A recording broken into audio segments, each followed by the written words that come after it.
ยุตมังอาสาธุสาธุสาธุ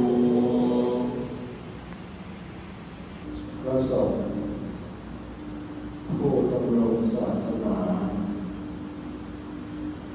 ดำรงในพระธรรมวินัยดำรงไว้ซึ่งคำสอนของพระพุทธเจ้าคงไว้ซึ่งคำสอนที่ถูกต้องอุบาสิกาก็เหมือนกันยกไว้เป็นบุคคลที่สามก็เผยแผ่เช่นเดียวกันบำรุงรักษาเช่นเดียวกันปกป้องเช่นเดียวกันทำหน้าที่คล้ายๆกันเดสาโรมานะขาอัตตาระโยระโยผมของเธอฟันของเธอหนังของเธอคนของเธอเรื่องของเธอทุกอย่างล้วนเป็นของปฏิกูลไม่มีอะไรยั่งยืนอยู่ได้เกิดแล้วตั้งอยู่ก็ดับไป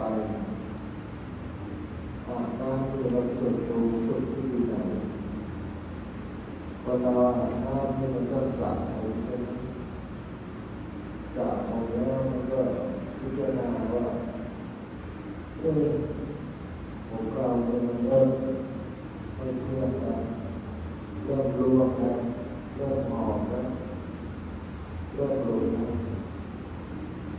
ผมก็ตลอดในความไม่เที่ยงไม่เคยเพราะมันเป็นตัววันเราก็ต้องเปลี่ยนทุกวันวันก็หาปวดโยกหลุดร้อนผมเที่ยวอะไรก็ไม่สะดวกสบายเมื่อก่อนวันมันก็บอกในความเป็นเพื่อนผมหลังเราเป็นหนุ่มเป็นสาวดูผิวพรรณดูพองสวยงามแต่แล้วก็อยู่ย่นโดยชัดเจนมันก็ดูไม่สวยงามมันก็กระโดดร่วงเล็กมันก็เป็นผมเล็กแล้วเริ่มดูแล้วเล่นมันก็บอกในความละเอียดของมันถ้าพิจารณาตอนอ่านน้ำเนี่ยมันได้สุภาพกรรมฐานเป็นตัวอย่าไปโง่ดูจนมันจบ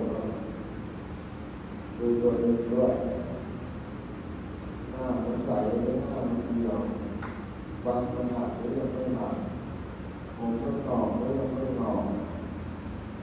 พิจารณาดูด้วยเนี่ยเรา